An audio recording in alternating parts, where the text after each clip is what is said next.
Hello, this is Morel Bernard with the continuation of the story Dracula. Last words were that there was no possibility of making any mistake about this, for in the long hours that followed, she had many spells of sleeping and waking, and repeated both actions many times. Okay, before I just proceed, please subscribe to the channel and please share the videos. Much appreciated. Okay, let us progress. At 6 o'clock, Van Helsing came to relieve me. Arthur had then fallen into a doze, and he mercifully let him sleep on. When he saw Lucy's face, I could hear the hissing indraw of his breath, and he said to me in a sharp whisper, "Draw up the blinds. I want light." Then he bent down, and with his face almost touching Lucy's, examined her carefully. He removed the flowers and lifted the silk handkerchief from her throat. As he did so, he started back, and I could hear his ejaculation, "Mein Gott," as it was smothered in his throat. I bent over and looked, too, and as I noticed, some queer chill came over me. The wounds on the throat had absolutely disappeared. For fully 5 minutes, Van Helsing stood looking at her, with his face at its sternest. Then he turned to me and said calmly, "She is dying. It will not be long now. It will be much difference, mark me, whether she dies conscious or in her sleep. Wake that poor boy, wake him, and let him come and see the last. He trusts us, and we have promised him." I went to the dining room and waked him. He was dazed for a moment, but when he saw the sunlight streaming in through the edges of the shutters, he thought he was late and expressed his fear. I assured him that Lucy was still asleep, but told him as gently as I could that both Van Helsing and I feared that the end was near. He covered his face with his hands and slid down on his knees by the sofa, where he remained, perhaps a minute, with his head buried, praying, whilst his shoulders shook with grief. I took him by the hand and raised him up. "Come," I said, "my dear old fellow, summon all your fortitude. It will be best and easiest for her." When he came into Lucy's room, I could see that Van Helsing had, with his usual forethought, been putting matters straight and making everything look as pleasing as possible. He'd even brushed Lucy's hair, so that it lay on the pillow in its usual sunny ripples. When he came into the room, she opened her eyes and, seeing him, whispered softly, "Arthur, oh my love, I'm so glad you have come." He was stooping to kiss her, when Van Helsing motioned him back. "No," he whispered, "not yet. Hold her hand, it will comfort her more." Sir Arthur took her hand and knelt beside her, and she looked her best, with all the soft lines matching the angelic beauty of her eyes. Then gradually her eyes closed, and she sank to sleep. For a little bit her breast heaved softly, and her breath came and went like a tired child's.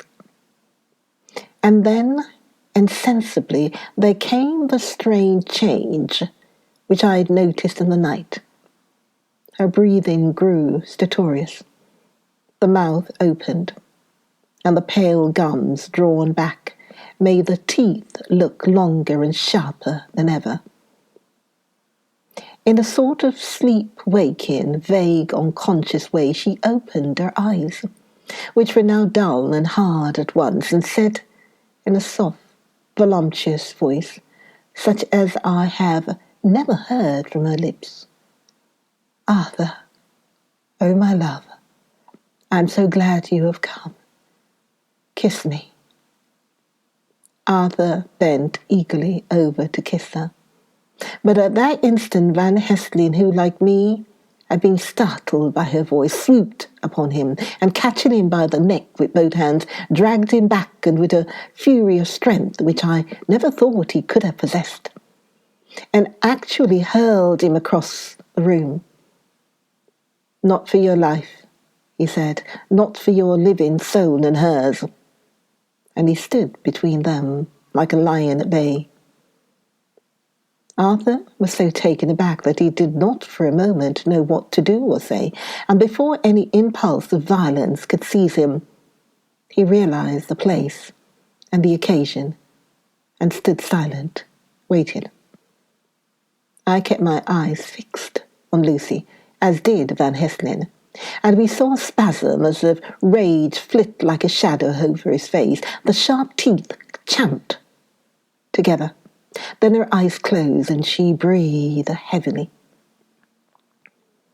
Very shortly after, she opened her eyes in all their softness, and putting out her poor, pale, thin hand, took Van Helsling's great brown one. Drawing it to her, she kissed it. "My true friend," she said in a faint voice, but with untellable pathos. "My true friend and his. Oh, guard him, and give me peace." "I swear it," he said solemnly, kneeling beside her and holding up his hand as one who registers an oath. Then he turned to Arthur and said to him, "Come, my child, take her hand in yours, and kiss her on the forehead, and only once." Their eyes met instead of their lips, and so they parted. Lucy's eyes closed, and Van Helsing, who had been watching closely, took Arthur's arm and drew him away. And then Lucy's breathing became stertorous again, and all at once it ceased. "It is all over," said Van Helsing. "She's dead." I took Arthur by the arm and led him away to the drawing-room, where he sat down and covered his face with his hands, sobbing in a way that nearly broke me down to see. I went back to the room and found Van Helsing looking at poor Lucy, and his face was sterner than ever. Some change had come over her body. Death had given back part of her beauty, for her brow and cheeks had recovered some of their flowing lines. Even the lips had lost their deadly pallor. It was as if the blood, no longer needed for the working of the heart, had gone to make the harness of death as little rude as might be. We thought her dying whilst she slept, and sleeping when she died. I stood beside Van Helsing and said, "Ah, well, poor girl. There is peace for her at last. It is the end." He turned to me and said with grave solemnity, "Not so, alas, not so. It is only the beginning." When I asked him what he meant, he only shook his head and answered, "We can do nothing as yet. Wait and see." Dr. Seward's diary continued. The funeral was arranged for the next succeeding day, so that Lucy and her mother might be buried together. I attended to all the ghastly formalities, and the urbane undertaker proved that his staff were afflicted or blessed with something of his own obsequious suavity. Even the woman who performed the last offices for the dead remarked to me in a confidential, rather professional way, when she had come out from the death chamber, "She makes a very beautiful corpse.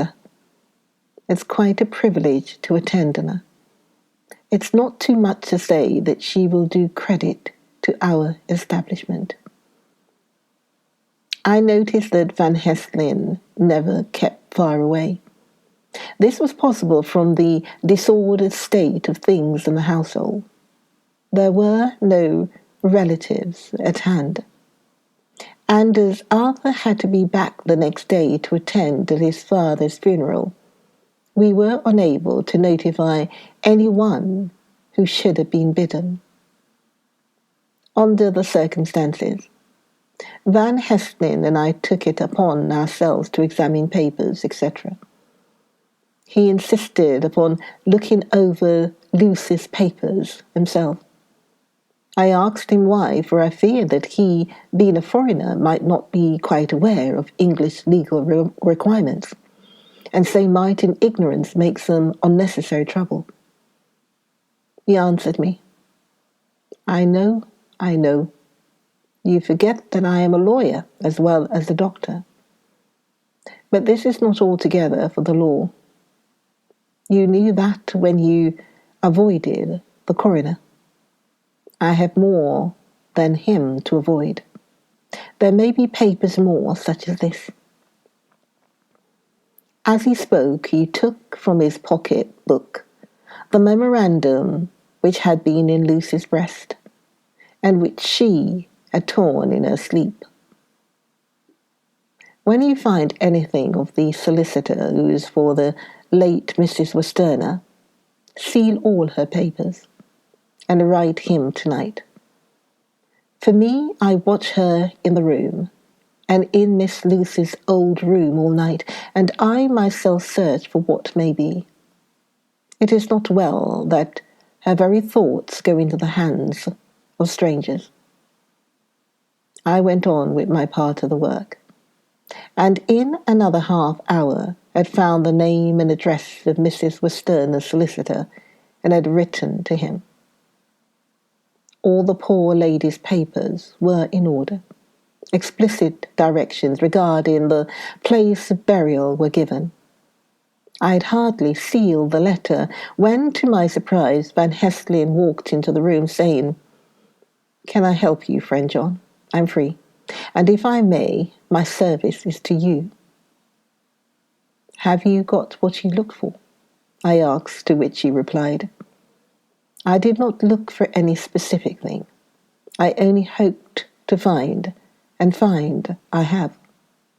All that there was only some letters and a few memoranda, and a diary new begun. But I have them here, and we shall for the present say nothing of them. I shall see that poor lad tomorrow evening, and with his sanction I shall use some. When we had finished the work in hand, he said to me, And now, friend John, I think we may to bed. We want sleep, both you and I, and rest to recuperate. Tomorrow we shall have much to do, but for tonight there is no need of us, alas. Before turning in, we went to look at poor Lucy. The undertaker had certainly done his work well, for the room was turned into a small chapel ardente. There was a wilderness of beautiful white flowers, and death was made as little repulsive as might be. The end of the winding sheet was laid over the face. When the professor bent over and turned it gently back, we both started at the beauty before us, the tall wax candle showing a sufficient light to note it well. All Lucy's loveliness had come back to her in death, and the hours that had passed, instead of leaving traces of decay's effacery fingers, had but restored the beauty of life, till positively I could not believe my eyes that I was looking at a corpse.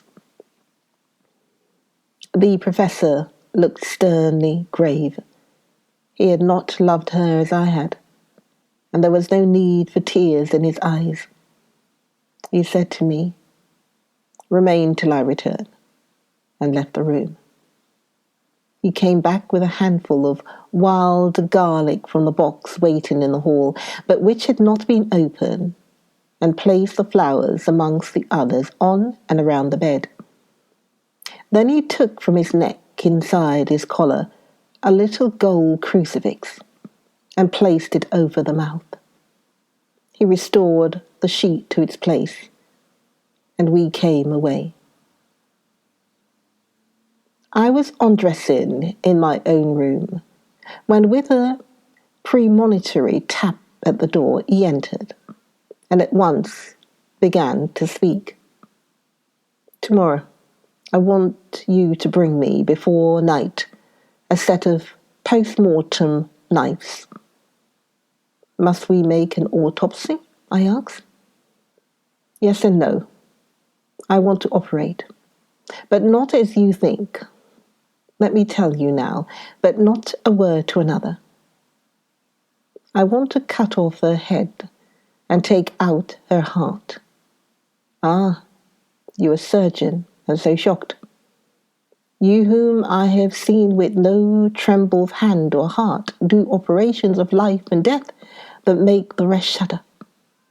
Oh, but I must not forget, my dear friend John, that you loved her, and I have not forgotten it, for it is I that shall operate, and you must only help.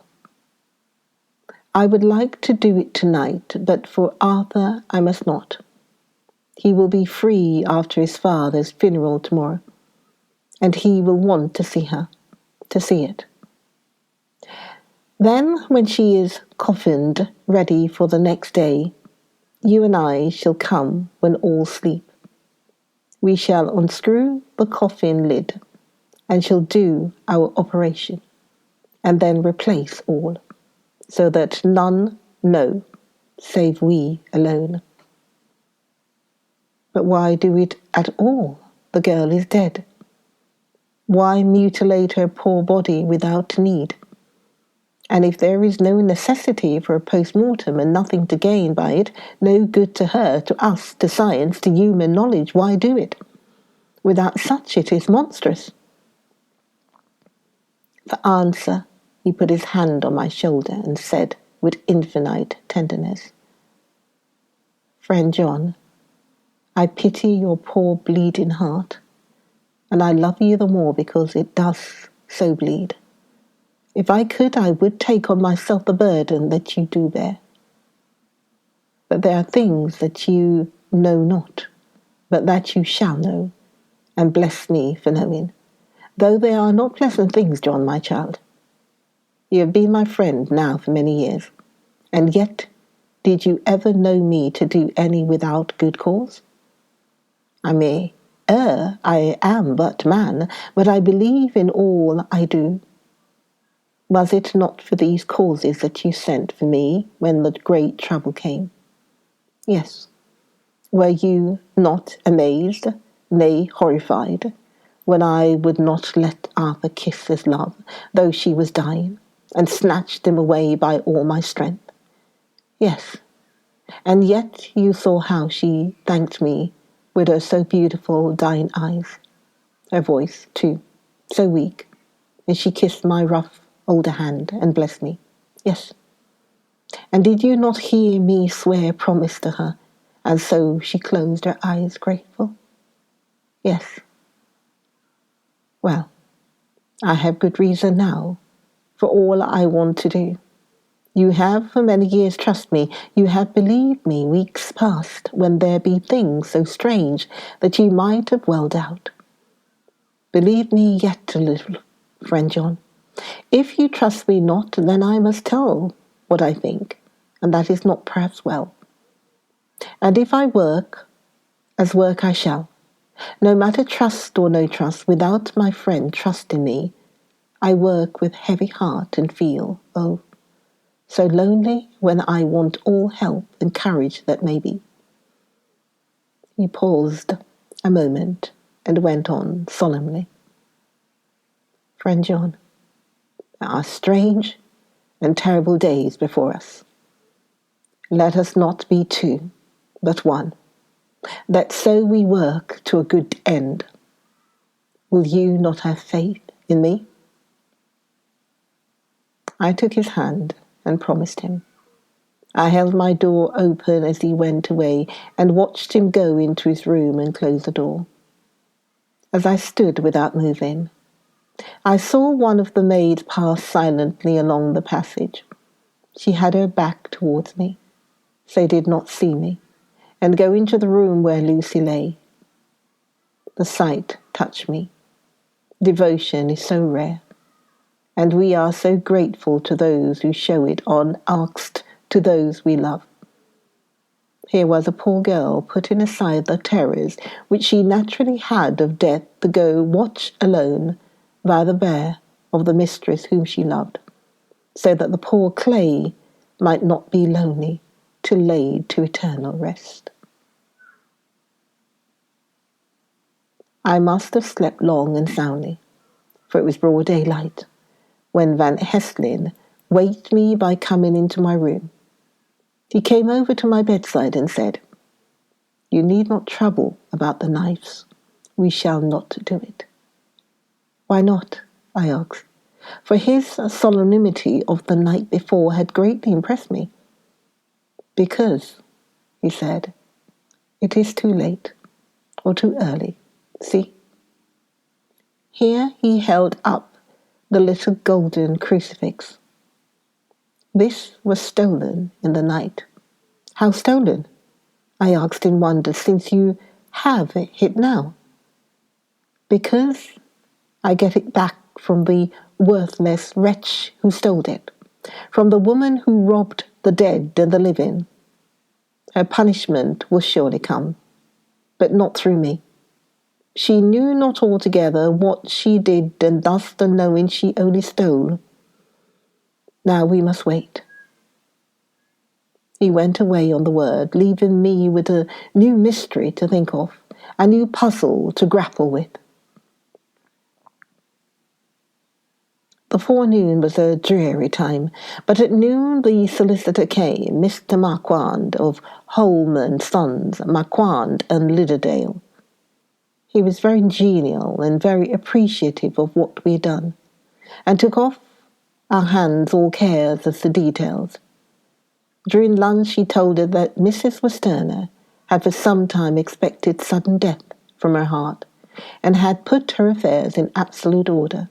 He informed us that, with the exception of a certain entailed property of Lucy's father, which now, in default of direct issue, went back to a distant branch of the family, the whole estate, real and personal, was left absolutely to Arthur Holmwood. When he had told us so much, he went on. Join me? Join me for the next video. Join me for the next video, the continuation of the story, Dracula. Join me, Morel Bernard, for the next video. Join me then. Okay, bye-bye.